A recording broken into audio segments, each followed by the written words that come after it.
This is KUGAN CASSIUS for IFL TV in association with MTK Global in Los Angeles. I'm delighted to be joined by the radiant-looking Paris Fury. Oh, radiant, that's good. That's nice, KUGAN. Yeah, radiant, that's all right. That's not... No, that's a good word, I know. That's a good word, radiant. Yeah. How are you? Good, thanks. Good. You arrived yesterday? Yeah, yesterday. Feeling all right tonight, thank goodness. Thought I was going to be jet lagged to hell, but feeling good. You flew from Manchester here? Manchester to Dublin, then straight on from there because there was no connection flight. There was no like direct flights from Manchester. But it's a bit of a pain. Move to London because you can go direct to places like that. I know, but London. Oh yeah, move to London. No, too busy down there. Oh, really? Yeah, too manic. Fair enough. Tyson's been away from you for quite some time. Yeah, 7 or 8 weeks it's been. It's been the longest he's ever been away. Ever. Like, any other time. Normally a training camp's about 4 weeks, but usually I see him on a weekend, even if he's been gone for a long time. So it's been the longest one since. I know the screen's looking right at you, but try not to look at the screen. Yeah, okay. Just watch myself speaking like that. I don't know really where to start with you. I suppose the first thing I'd want to know is, you know, I was out in Monaco with Tyson this time last year. Yeah. Where he was 26 or 27 stone. I think he went up to like over 27 stone at that point. Yeah. Yeah. And I suppose to even Tyson, yourself, anyone, you didn't really kind of see what would transpire in the next 12 months, yeah. Which is 3 days away from a WBC heavyweight world title fight with Deontay Wilder. It's pretty incredible, isn't it? It is. Yeah. I mean, that alone, I mean, I think he said it was a loose plan what was going to happen a year ago. Yeah. But the work that him and everyone around him has done to get to this point is a credit in itself. It is. It's amazing what he done. But we was just talking about this in the room, and it was funny enough that you're saying about Monaco, because we was talking about Monaco last year, and he was saying how big he was. He was talking to his brother Shane, saying the trousers he had to wear and the shirts he was having to wear. But I knew then. He said, can you believe it? I said, well, I always knew you was going to be back. He didn't know it. He really believed in his own head, like, boxing's over, I'm never boxing again. But I said that was never going to happen. He was always going to come back. I know he loves the sport too much not to box. And I said, you'll be back. It did take longer than I thought. Like, the time crept on. It went into like 2 years of sitting around, moping, doing what he'd done. But as I say, I knew he'd come back from that. I knew he'd get to where he is. Maybe not as quick, but I knew he'd get back to the top of the game. If he doesn't know that himself, and he says to you he's done from boxing, you know, which is what he done. Yeah, and that is kind of it for him. Is it just you knowing Tyson better than he knows himself in certain aspects? Maybe so. Maybe it was. I don't know. I think it was. I think I know when he's bluffing himself. I think I know when Tyson really means something. Like, he can say, oh, I'm not going there about an event at the end of a week. And I think, you'll go. I know what you're going to do. Or he'll say, like, I'm going to go on a holiday. I'm going. I think, you won't go. You're not going to go. Don't get me wrong, he's shocked me over the years. He's done a few things that I didn't expect, but 9 times out of 10, I know what he's going to do. And I knew he'd be back. I knew there was too much heart for it to leave it. And I knew that he wouldn't stay in the state he got himself for so long. He was in a terrible state. He was in a bad way, and I knew that couldn't last forever. Having those 2 years specifically before he started kind of training towards something must have been very, very difficult to be around, considering the heights that he reached in Germany that night, from literally the highest point you could ever be as a professional for him. Yeah. To reach those and then to kind of go through the next 2 years must have been difficult for you and your whole family, surely. It really was. It was, KUGAN. The time went on, and instead of things getting better, and like the first few months was like, drinking, partying, celebrating. So I understood that and I thought, like, let's go, it's great. But then when it turned heavier and things was harder and nothing was enough, then it got difficult, it got hard, and it got a terrible time to have to look at him going and putting his body and himself and his brain through all the torment he was going through in his own head. and then you had to sit back and listen to it and watch it. And then it was really at stages where you thought, I can't take this as myself, as the wife. I thought, I can't take this, I can't deal with what you're dealing with. But do you bail on someone you love? Do you leave them? Do you let them deal with it themselves? Let them crash and burn? So you had to try your best, and there was no helping him. A 7-foot man telling you he's going to go and do this, and I'm going to go and do that. There was no stopping him physically. But I think if someone's there trying to pull you in and pull you back from hell, let's say, then you're going to get there. Like from the outside, he comes across as a real man's man, Tyson. Yeah. Who does he listen to? Who does he take notice of? Do you know, if I'm really honest, he won't listen to no one but himself. But there's a conscience there, and I know it's a good conscience. So eventually I know he'll make the right choice. Because he is. I mean, I can say, on silly things, yeah, KUGAN, I can say to him, right, no, we're not doing that, and yeah, we're doing this today, and no, I'm not going there, and yeah, I can have a say, but he's only going to do with his own self what he wants to do. Same as me, I'm only going to do what I want to do. I'm not going to be told, as a woman at 28-year-old, I ain't going to be told what I can do and can't do. And if I want to do something, even if it's wrong, I'm going to do it. Same as him himself, he's going to choose his own choice in life. For someone like Tyson, who's openly spoke about depression and mental illness, when Tyson is in a state of depression... Sorry, Cook. That's all right, babe. When he's in a state of depression, what do you do? Is it a case of kind of leaving Tyson to be Tyson to a certain degree, or... No, or I never really thought of it like that, because you leave him go and you think how far you're going to go. So me and his family was always trying to pull him back. And even now, even every so often now, we'll get a little dark day and you'll be like, it's one or two things. You can either try and be nice and try and talk and like kiss their backside basically, and I don't find that works with him at all. So brutal honesty of, what do you want to be? Do you want to be a slink? Do you want to be a dosser up and down? Is that what you want in your life? Do you want to run up and down, run yourself to the ground again? Are these things you've said to him in the yeah, past? Yeah, I mean, it was cruel to be kind. It was like, look what you're doing to yourself. Look where you're going. Look what you're doing. You've got babies here, you've got a wife here, you've got everything in the world to go for, and look what you're doing to yourself. And then there were some days you'd hear bad stories and he'd tell you things like, oh, I'm going to do this, and I feel terrible, and I'm upset, and I'm depressed. And some days you'd try the nice route of like, oh, well, babe, oh, what's this then? Oh, I'm sorry, and oh, come on, let's go for a walk. And then other days it was cruel to be kind, like, get up and shake it off. What do you want? No one's going to pat you on the back, nothing can change it. I can't say anything worked particularly, but I think it's only when it's clicked in his own brain that he wanted to sort himself out. But from being with him for such a long time, and obviously having children, being married, do you struggle to get through to him in certain circumstances? No, I can usually say he knows when he's doing wrong. He knew all the time when he was in a dark place, and he knew he was there. He knew this isn't going well for me. I'm not having a great time here. I'm in a bad place, and he knew that. His own brain told him this, but there was, he didn't need me to back it up and tell him that. You just move. Yeah. That's it. It's interesting because, like, we see a side. Well, no, you see a side to Tyson that literally no one else, apart from you and maybe your children, but they're very young. Yeah. To really kind of grasp what's going on, but you will only see a side that no one else sees, and that's fair to say, isn't it? Yeah, that is true to say, because he's really close with his family, his brothers, his dad, his everyone, but I live with him 24/7. I'm there, good or bad. When he cries, when he tears, when he shouts, when he screams, I'm there. And I'm the one who has to bear the cross of him, because he is a hard one to deal with. But we're together, and we're going through it together. Whatever he's been through, whatever I've been through, we'll go through it together. God willing, as a team. But that's what's kind of really likeable from the outside, as you two, as, you know, a couple, that you come across that way. You always have, you know.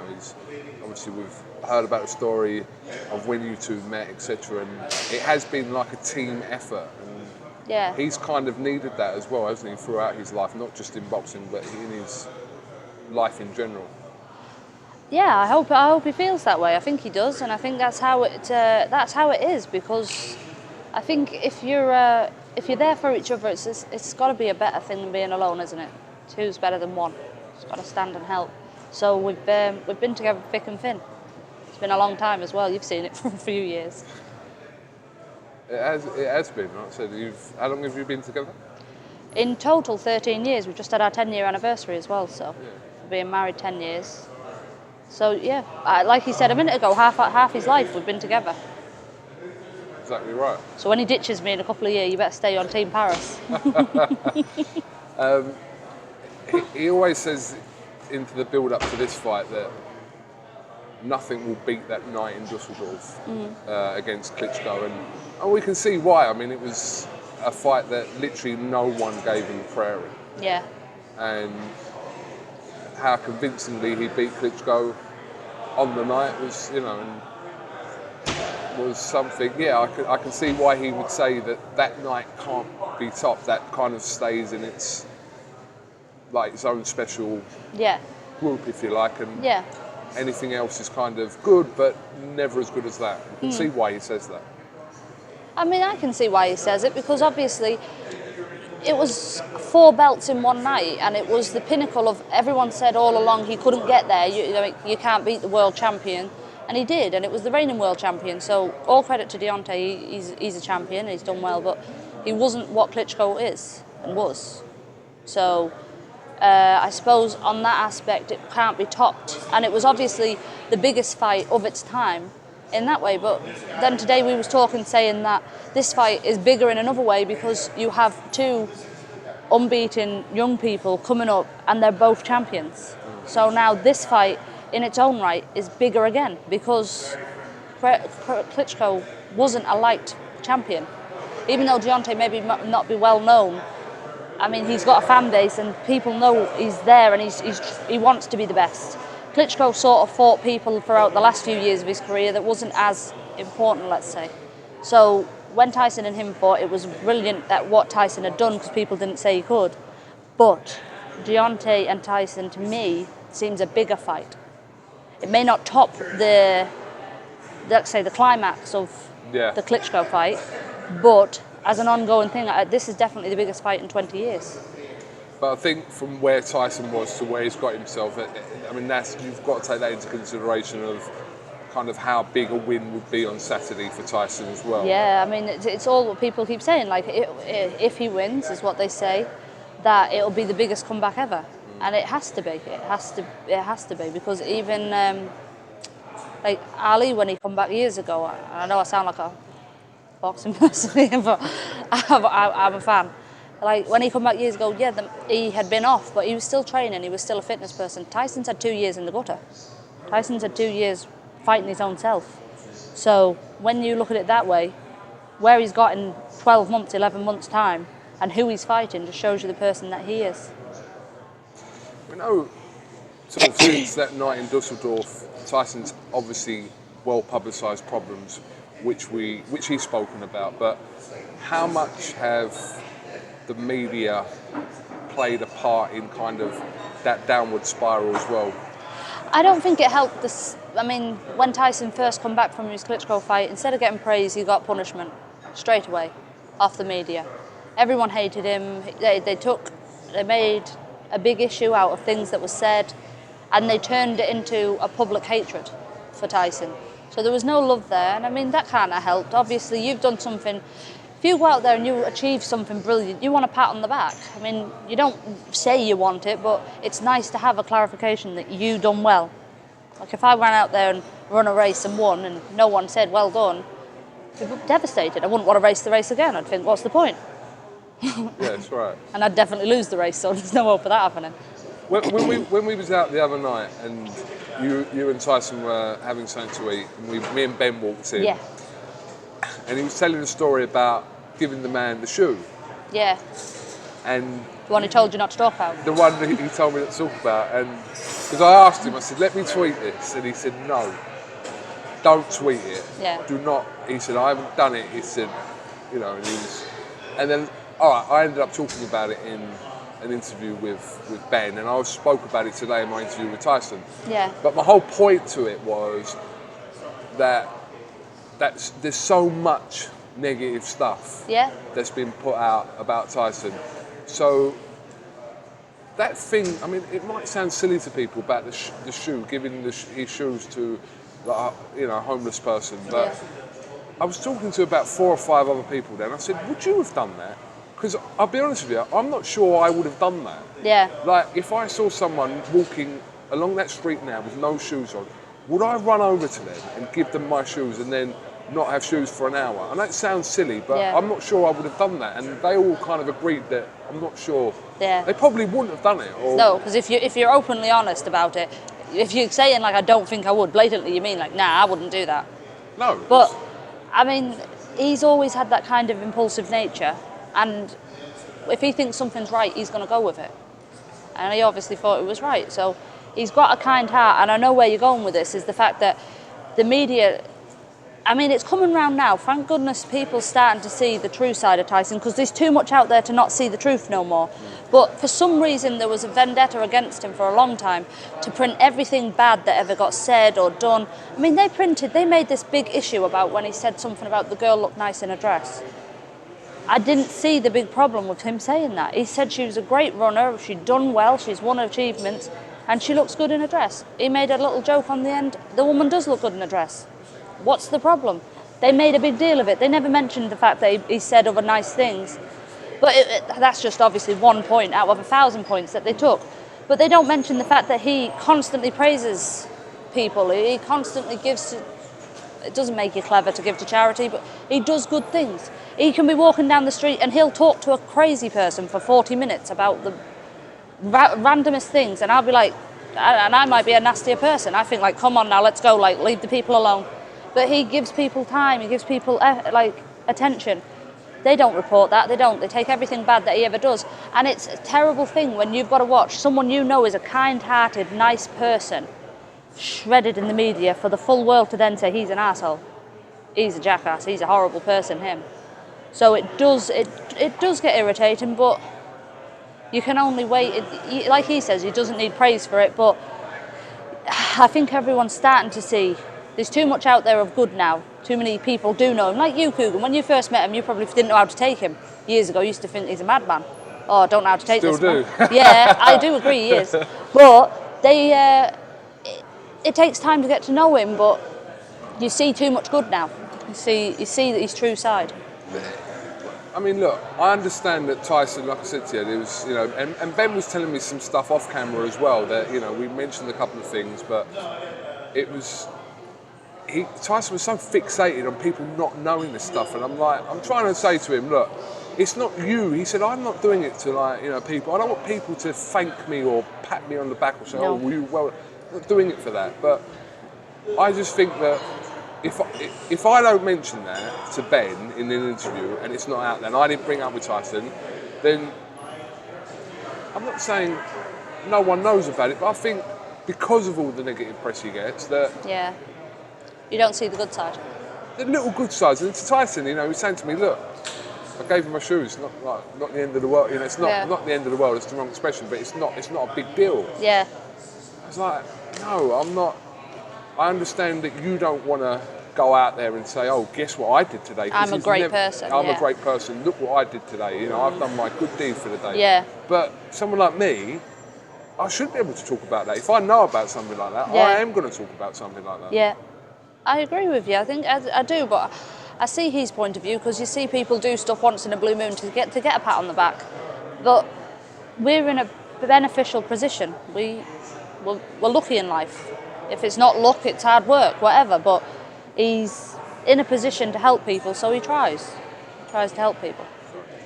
When people listen to Tyson and they've gone through similar situations to Tyson, regarding mental health and depression, it's not boxing talk, it's stuff that people can relate to on a day-to-day basis. Yeah. So I think a lot of people take inspiration and kind of, and just look at him and think, well, he's got 2 arms and legs like me. All right, he might be a professional athlete. He's got 2 arms and legs like me. If he can do it, I can do it. And that kind of attitude does inspire people. When Tyson first started talking openly about his issues that he had, I've got to admit, I was cringing inside. Why? Because I couldn't understand why he wanted to share all these bad things when people already have such a bad opinion of him. But the response he got was amazing. Like when he started to say, you know what, I've had issues, and he opened up about it, I thought they're just going to take this and turn you into a monster. And they never. The world took it on board to see why he's doing it. He said, look, he said, if I can help anyone, he said, if I can talk about this and help one person, then it's a good thing. Because he said, I don't want no one to go through what I went through. And it's took time. It's took me literally even the other day, he'd done a big interview and it come out about his mental health, and I was cringing thinking, look at what you're sharing. But then I think if that helps someone to look and think like, you know what, he went through it, I'm going through it, then it does help. But I still see it like it's a big deal to talk about. It's a big thing for someone to open up and talk about. And like I said, I even said to my sister the other day, I'm pleased he's doing it. I'm pleased he's talking about it because it's admitting what was going on at the time. But I said, I know for a fact all my friends will be talking about him. All the people I know will be like saying, oh, look what he done, look what he's done, and oh, look what they're... Just bad talk, basically. But it opens it up that there's a lot of people going through issues in their life. And like you say, even though he's a sports person or whatever, it still happened. It still was going on. It's always went on with Tyson. He's always had issues with his mental stability. He really has. And it just got worse these last couple of years because things escalated. But thank goodness he's come through and we're on a good side. But I did think the publicity side of it would have went bad. I did think like, oh, they're just going to take this and turn him into a monster, turn him into a I could horrible see person. why you'd think that, because you kind of have seen, you know, comments like you've said that have been taken out of context, and it's easy for people to say, but a lot of stuff, even if I didn't know Tyson, I can look at, and a lot of stuff that Billy Joe says, and I know that they don't mean this stuff, and Yeah. but I suppose some people will look at it a different way and think, well, if you don't know them or you don't know their personality, you're just taking it for what they're saying. I get that part as well. Yeah. Yeah, because even I stand behind Tyson and cringe. He can say something and he can be deadly serious, like joking about, thinking it's a joke. And I think people don't know you're joking right now. No, that's right. You're saying this, and I'll be like behind him, giving him a kick and a nudge, but I'm not always there. So I can't control him 24/7. I think, and I use this to Billy Joe more so. I think that Billy Joe sometimes he says things and does things that, you know, people around him may find humorous or whatever. No, Yeah. they might find that, but that's not the outside world. So people looking at that may, you know, I don't find Billy Joe to be a naturally offensive person. Tyson's good friends with him, and I know he's got a very kind side, very good side to him. Yeah. But he does take things a bit far sometimes, and then the world sees it even worse, because I know what they've done with Tyson. They take it and they spin it and they turn it into a worse issue than what was intended as maybe a joke or something silly. But like you say, sometimes it gets took out of context. But I know deep down, Tyson wouldn't be pals with him if he wasn't a nice person, and he has got a good heart. He's got a good side to him. But do travellers look at Tyson different to non-travellers? Does that make sense? Do they look at Tyson in any kind of different way? Him How do you being mean? kind of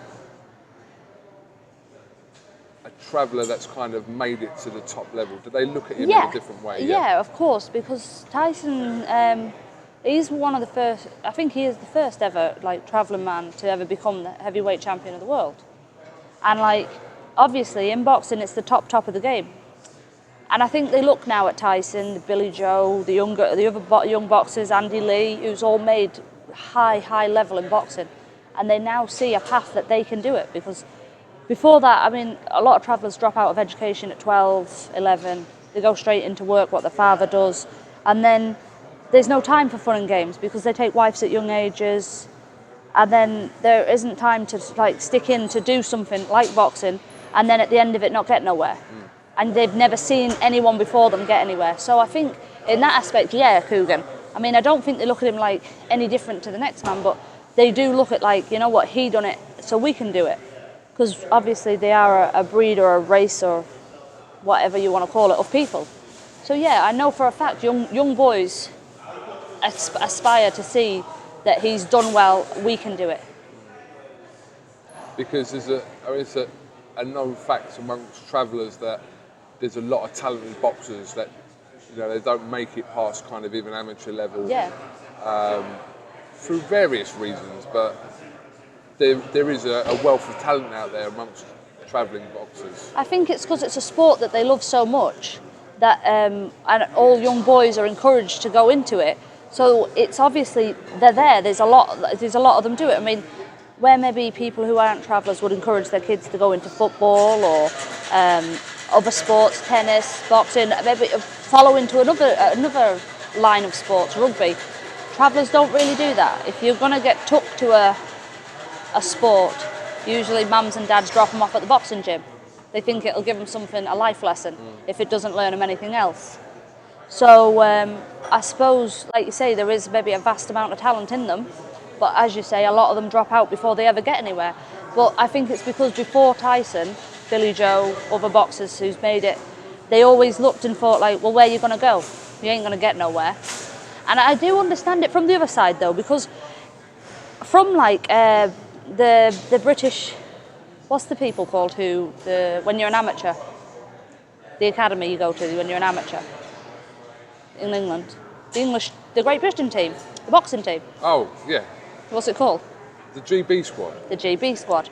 I do understand their point of view. If you look at a young travelling boy's routine, you get a non-travelling boy who's probably going to school or he's coming to the GB squad, he's going to be there every time. He ain't going to wind them up, he ain't going to work them, he ain't going to cause an issue. You get a young travelling boy, he's going to run up and down, he's going to like be trying to work, he's going to have dollar on his mind constantly, he's going to get a wife probably at 18 or 19. Then he's got to keep his wife. He's going to pass his test at 17. He ain't going to think about boxing, he's going to think, I've got to earn a living now, I'm getting married next year. And then he's going to have a baby at 20. So I'm not saying that's all of them, and I'm discriminating my own breed, but that is usually the case. So then if you was the GB squad, you're going to think, like, you know what he's going to do? He's going to get to 20-year-old and he's going to go. He ain't even going to continue this. So I understand why sometimes they don't pick the boys. I do see it from both sides. But some of the boys are talented and they leave it before they ever get there. So maybe Tyson's improved that as well. And some other boxers as well. There's plenty of travelling men boxers now who's done really well in their careers. I mean, me being a traveller myself, I didn't really make it past amateur level. But, yeah, I could have done something. I wasted my life in that way. Did you really box? Yeah, I was four-time Sri Lankan national champion. I didn't know. Really, KUGAN? I was Tyson, yeah. Didn't know you was boxer at all. Yeah, I boxed for under 15s, under 17s, under 19s and under 22s. And why didn't you continue? No, I didn't really. You ass. I knew I'd asked you before if you was a boxer. I knew I'd said that before to you. I was thinking I must have got it wrong. And I know you're not a travelling either. I could have just left that, I know. No, but I've grown up around travellers, so it's the same thing-ish. All right, well listen, Paris, we've done like half an hour. Yeah, I know. I know. I said to you like 5 minutes. I'm going to let you go to bed. What, it's 6 a.m. at home, it's what o'clock here, 10 o'clock here, so no idea what I want to do. I don't know if I want to eat, sleep, shower or go party. I don't know. Go party? Really? I don't know where I'm at, KUGAN. Where is Tyson? Sitting over there in his dressing gown. Yeah. I'm surprised he hasn't come over, actually. I think he's having a good chat. Flo's over there from BT, right, not BT, Showtime. Showtime. And she seems a nice girl, and there's a few of them over there, so they'll all be chatting. Okay. Appreciate your time. Thank you, KUGAN. And yeah, got a press conference tomorrow, and then it's only like Wednesday tomorrow. It's like. Yeah, but you know what? This week's going to fly, isn't it? Because Wednesday, tomorrow, Thursday, it does go fast. I think this week's going to fly by. Not if we keep staying up till 10 o'clock at night, though. All right, thank you for your time, and thank you very much. Hopefully we'll be catching up with you after the fight. Let's hope it's a good weekend. Let's hope it's a good win.